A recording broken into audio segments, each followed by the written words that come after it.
Welcome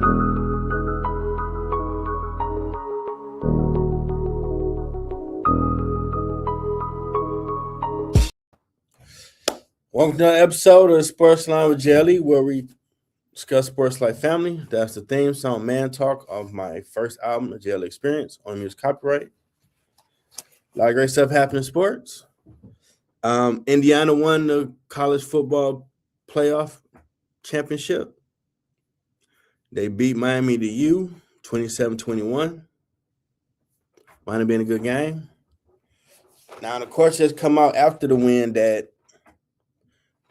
they may have figured out the secret sauce because most of the players' age on Indiana was 24. So people looked at them as being grown men, and the U had like 18 and 21-year-olds. They were young. And with Mark Cuban being a financial backer, a lot of them may have been projected to go in the 6th or 7th round of the draft. So the pitch from what was being told, y'all come back and we get this championship, and you'll make up to $5 million with the NIL deal. So that might be you. And sports is a copycat league, so you might see other people copy it and see where more people stay. Because you pretty much a mature adult at 24 in football years and really learn the game of football. And most of them were family men as well while they was finishing school. So we're gonna see. That's the third Big Ten school to win. My cousin told me about that. Shout out to him. You had Michigan, you had Ohio State, now Indiana. And that's their first national title in football, which is like, okay. So all those super conferences that was merging over the years, now we start to see the fruit with the Big Ten winning. And the quarterback Mendoza is saying he may be the number one pick this year.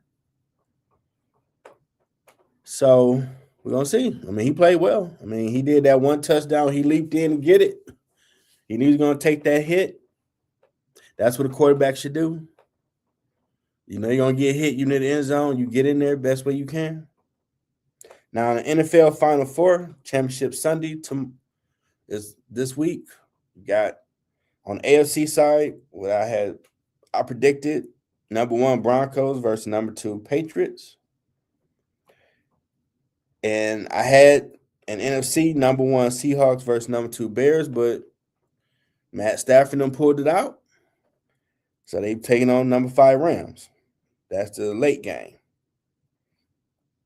That made me start relooking who I think gonna make the Super Bowl because unfortunately Bo Nix got hurt and they win in the Broncos game. Stedman was a former quarterback for the Patriots, so he's going to be the quarterback. But the way Mike Vrabel got them boys playing, they look like the early first 3 championship Patriots. Mean defense, run game, quarterback doing what he's supposed to do. So I got the Patriots going on. Because, Stedman could have he got had a game of his life for them to still go to the Super Bowl. Granted, they're at home, but Vrabel won three titles, so he know what it takes. But Sean Payton won as a coach, so he will coach the game of his life to win with that backup. And they slowly been building in Seattle. And I look back on when Minnesota and Detroit a year ago were fighting for number 1 seed. I didn't understand why they let him leave, and they got the quarterback from Michigan that won the national title. Because they got a defense, they got a run game. It's like they redid the team they had before when they went to Super Bowl. It ain't gonna be easy win because they division rivals taking on the Rams, and Matt Stafford, MVP candidate. He won a Super Bowl, so he's the last best quarterback left standing because he has been to the big dance and won it. And they at home. I'm still picking Seahawks to make Super Bowl because that 12 man, that crowd be crazy in Seattle. But as Jim Ross used to say in wrestling, Matt Stafford is tougher than a $2 steak. So I wouldn't be shocked if they pull it out and win.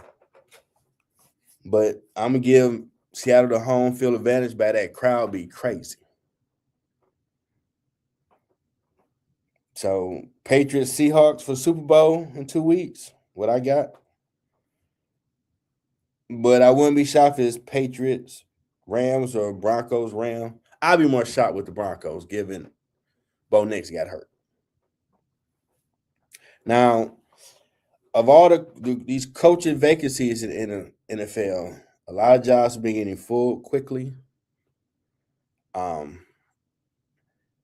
The one that got a lot of people scratching their head is one former Atlanta quarterback, Matt Ryan, who took him to a Super Bowl.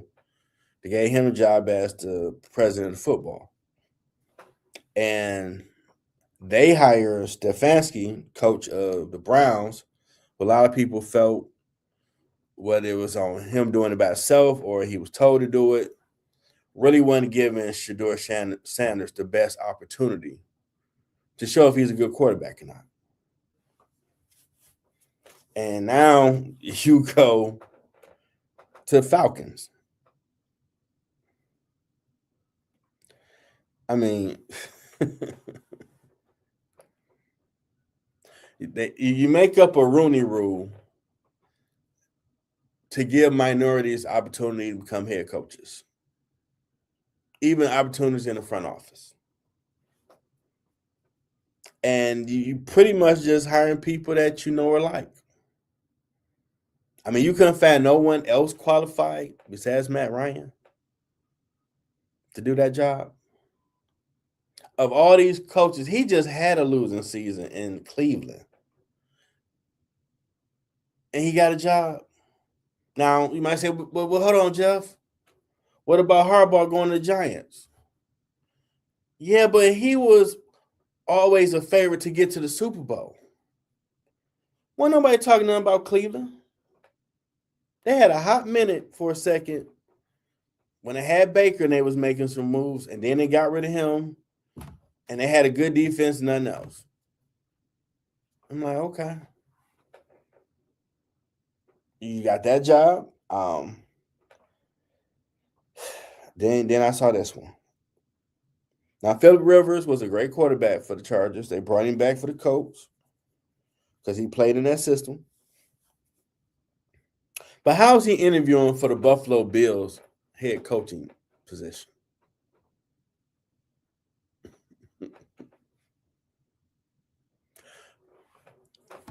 How in the hell does that work? I mean, all these is coordinators, offense, defense that have been coaching this year. Ain't none of them qualified to get that job. You took him off the couch to come back and quarterback your team because you didn't think the backup could run the same offense. He almost pulled it out. And now he's getting a head coaching job now. Okay, he's coaching in high school somewhere else. He got some coaching chops. But he ain't been in the pipeline, as they always say, with all these coaches, coordinators on teams, special team coach or whatever, assistant coach, that's already in the league. Ain't none, and these dudes are like this with these jobs. Like, so really, the last game of the season, y'all pretty much said, okay, who we want to hire? We want to hire Joe Blow. Okay, let's put that down. We're going to hire Joe Blow. We got to wait a little bit because the season just ended. Let's say after the divisional round, let's start hiring people we want. And you say, well, we interviewed a lot of people. I know we've been looking for an offense coordinator. Some people saying everybody want, everybody trying to snatch them up. I mean, I'm pretty sure you can keep a secret who you really want to hire. Because no one talking about, Buffalo's looking to give a look at Phillip Rivers for the head coach job.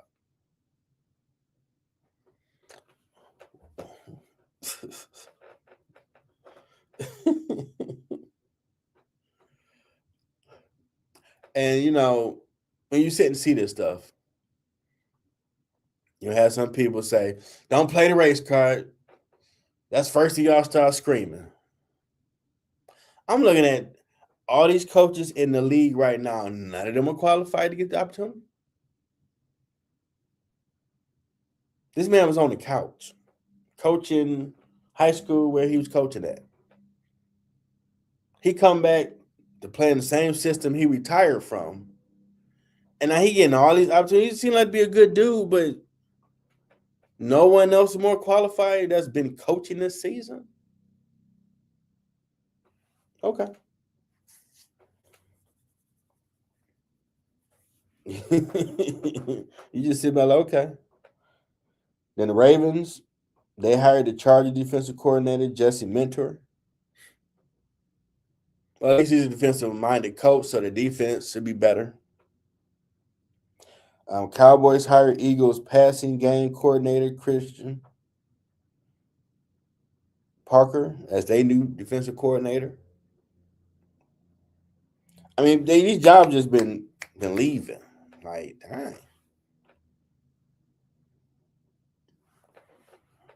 There ain't been no long drawn out process, or they've been looking at this person for a minute.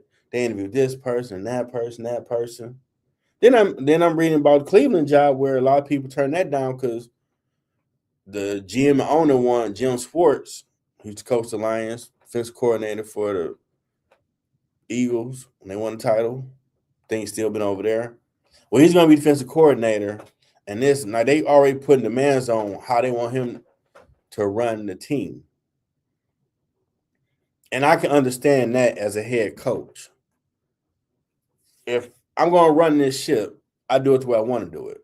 I don't want to do it where I come in, oh, well, this is going to be your coordinator, this is going to be that, this is going to be that. No. I'm not doing that. But you've seen stuff like that. So a lot of people turn that job down right now. But the biggest one everybody been really just shaking their head on is the Falcons. Now you gave Matt Ryan a job that, because he got a degree, Jeff, and he was just a quarterback in the league. He ain't been doing no front office job since he stopped quarterbacking. He been doing commentary. That's like people try to give Steve Kerr a lot of credit for what happened with the Warriors when I don't. Yeah, he has some front office job, but he ain't coached nothing. Last time he was doing something, he was running Phoenix. Then Tony wouldn't run the offense and the defense scheme he wanted, so he fired him. Then he went to doing the commentary. All the while, Mark Jackson, for whatever reason, don't get no opportunities. Just like Rick Carlisle did with my Detroit Pistons of 04 team, he coached them guys up in Golden State. He was telling you in the beginning, I watched that game in the press conference. Steph and Clay, the best backcourt I ever seen in the media, laughed at him. They ain't laughing now. So he coached them young cats up. That young dynasty that Jerry West was helping them build.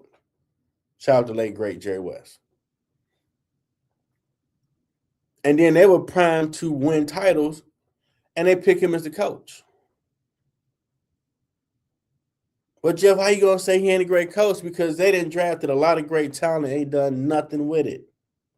So if Steve Kerr is such a great coach, why the hell he can't repeat what Mark Jackson did? Coach these people up. You got this whole Kuminga situation where this dude can play, and he ain't really trying to play second fiddle to Steph no one, and you just got him riding the bench. Y'all probably be a better team with that dude out there. And I get it, if he's been working on this craft and game. I'm not. Steph getting old. This ain't just a Steph show. You can't craft your offense to build more into it. So I'm sitting back looking like this ain't no damn coach of nothing. He a figurehead. You had Wiseman. He was a big dude center. They ain't do nothing with him. Like, dude, y'all had talent. How is all these young players you get, you ain't really doing too much with them?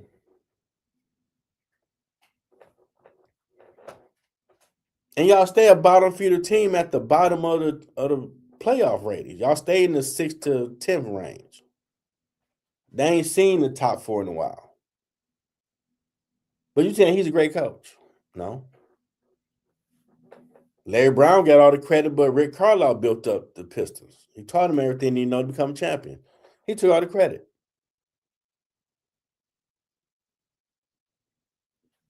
And I don't even credit him because they was already coached up from Carlisle to go to the 04-05 finals. After that, we still had Larry Brown. No, he left. Because he was secretly looking to go take the president operation job at Cleveland. But if you're a great coach, to me, it shows how you coach up the new players you get. Because this person did your job already. You just don't mess it. Just don't fuck it up. You good. So when you sit and look at all these coaching jobs in NFL,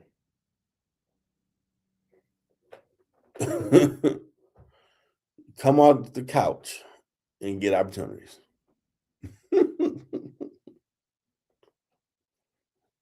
And I can see why some people look at, well, why some of these coaches ain't leaving college, come to the pros? Well, why would they? You got total power in college. The players getting some money now, so they being compensated.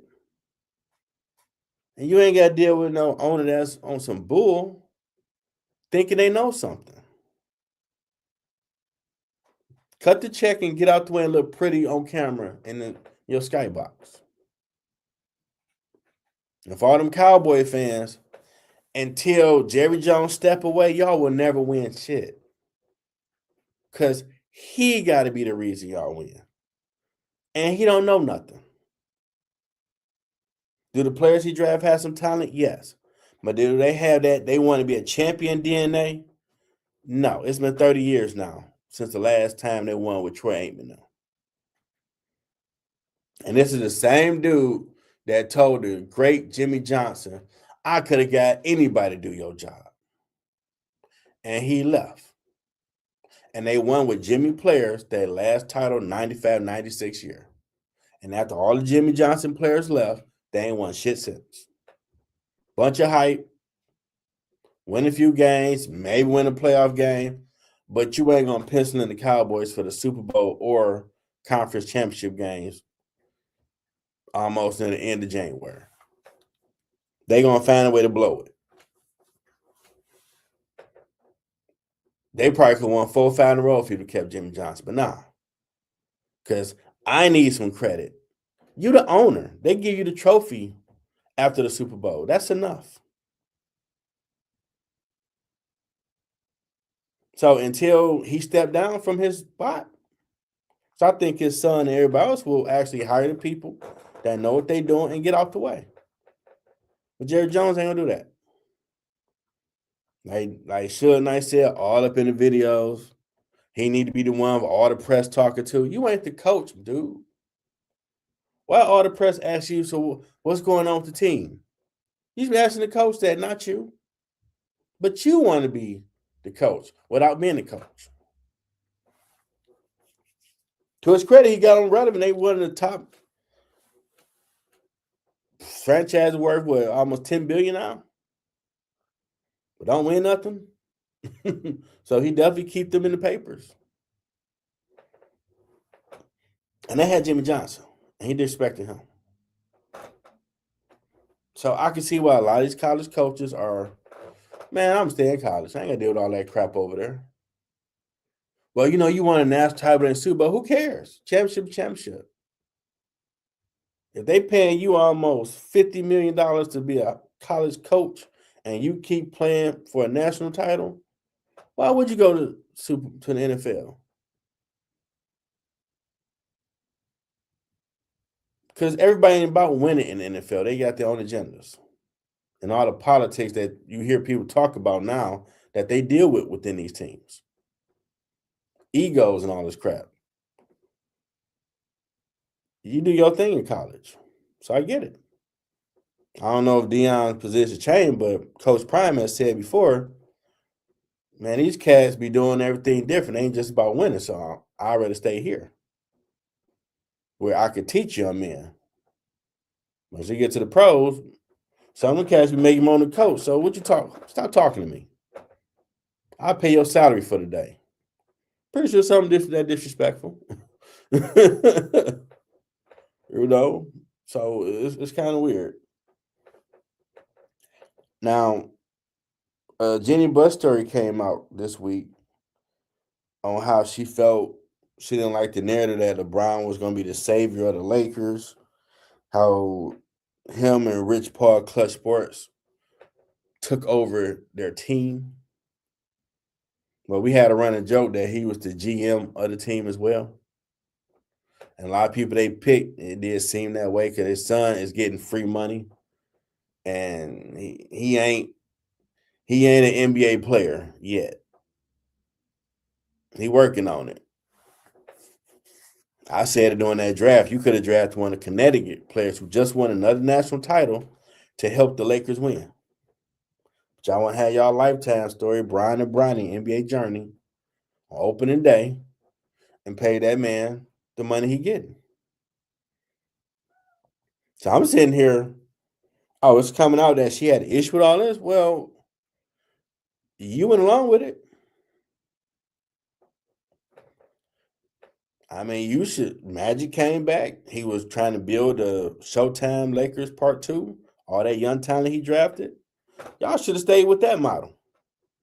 It worked with Golden State. Other teams. No, Magic want to make a splash, go get LeBron, bring him to my team. And I watched this dude, when he first get here, walking in the arena with a glass of wine in his hand. No one saying, what the hell is wrong with him? He ain't committed to winning. Laker fans who had to say, nah, this is Laker Nation. We win championships.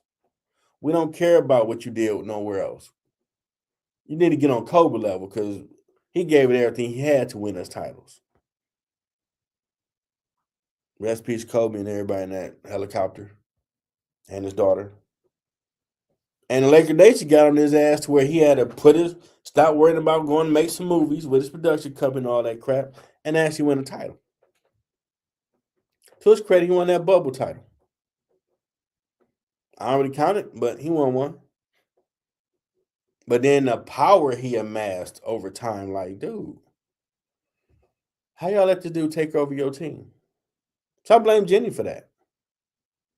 Once you start seeing it happening, you should have traded his ass. No, you got to go. Just like that Temptation movie taught us, no one is bigger than the group. No one is bigger than this Laker name. So if she really felt that way, she should have traded him. So I'm like, don't talk about it now. Because what? The way I look at it, since he's old and he's leaving the league now, I mean, someone might pick him up next year, but do you want the headache of all that? You got to bow at his feet and all this influence he wants and all this crap. It may be a desperate team out there for that. But once you see he don't have the same power and leverage he had, I really don't want to hear about Jeannie Buss saying how she felt this and that. So what? When you saw it, you should have got rid of him.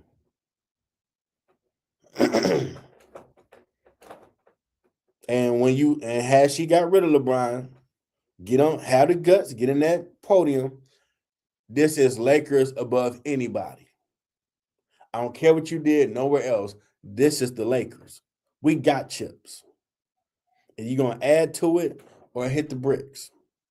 I don't think no Laker fan would have said nothing wrong if she gave that type of statement. Because you got a lot of people like, well, damn, y'all didn't let Kobe run amok like that. He had to threaten to trade to leave because y'all wouldn't play Andrew Bynum. Y'all telling him this dude out of high school is sweet, but you ain't playing him. And he's trying to get Jason Kidd to come there and they ain't want him. So 07, 08, he was like, man, trade me. Because I need help to get a chip. You telling me this dude talented, but you don't want to play him.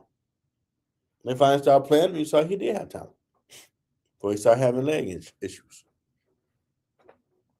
So it's like y'all didn't give Kobe no carte blanche over the team like that. And then him and Rich Paul. Now this dude got a podcast where he running his mouth on. Well, if I was them, I would trade Luka or I would trade Austin Reeves and do this and this. And then Austin Reeves agent run up on him like, don't keep my client name out your mouth. Then LeBron got to go out here, man, I don't know why he talking like that. He don't speak for me, and I'm last bullshit. My opinion. Y'all been running rush out the Lakers all this time. Now this dude talking about since you was gone with your injury, Austin Reeves and Luka had the Lakers in the top 4. Balling. He come back, they look suspect. They telling you the third option now. This Austin Reeves has elevated. But now your boy with Max on the podcast talking about, well, y'all need to get rid of him to get some more stuff. No, go trade LeBron.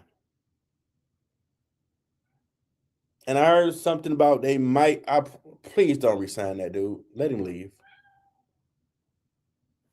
Let him go run amok on somebody else's team. Because when you don't, be happy. You've been seeing a lot of stuff. Like, okay. He's going to be on one of them type of modes. And, Jeff, you just be hating LeBron. Just watch. Watch how the rest of the season play out. If it's still the standing fact that they don't want him back. That's an embarrassment to his brand and his name. And he ain't going to go out quietly. He Petty Davis, in my opinion. The only reason why this Jenny Bus article has come out now because, he ain't got the power he once had. So I could talk shit about him now. Which is kind of lowbrow because you an owner. Say it with your chest when he had total power. What are you, the Lakers, what are he going to do to you? So don't say it once you realize he ain't got the same power he once had. No. Do it when he's still at the height of his powers. He might even respect you. But doing it now, it is kind of foul. Like, why you running your mouth now? A lot of the Laker fans been sitting here waiting for him to get off the team and start rooting for the team again. Even though now you gave me Luka, another dude that don't play defense. Now what the hell? Two-way player need to be the standard. If you want to be superstar with over $300 million max money. That's what we always had on the Lakers. Well, at least the Pistons, they still doing good. I mean, they number 1 at 32-10. Boston moved up to number 2, 27-16. Knicks fell to 3rd, 26-18. They were having a loser streak. And Toronto was 27-19-4. And in the West, OKC, man, 37-8. A lot of people call their title a fluke. Guess they're trying to prove them wrong. Surprisingly, San Antonio second, 31-14. Didn't see that coming. Denver, 30-15. See what they do without Jokic. And Houston with Kevin Durant, 26-16 in 4th. So we're going to see how this season pick up after the Super Bowl. And this Jenny Bus story, that story came out a day ago. I believe more is going to come out because it's a fire sale. As of now, y'all not re-signing him. He's older. He didn't make the All-Star team as a starter. Luka was number 1 getter overall. Second was Giannis. So we're showing we're moving to the next phase of players. LeBron era is over. And everybody who knows something they don't like about him, unfortunately, going to have some guts to say it now. Which to me, I think is gutless because say it when he has his power. Stand on the 10 toes. Don't wait till yeah. His power is fading. He don't have total control. Him and Rich Paul don't run rough shot no more. Do it when they run rough shot. They respect you more. I respect you more. Don't wait till you find out what teams, but they don't want them. They want them to just go away now. Well, he did this back in 2015. Oh, really? Don't talk about it now.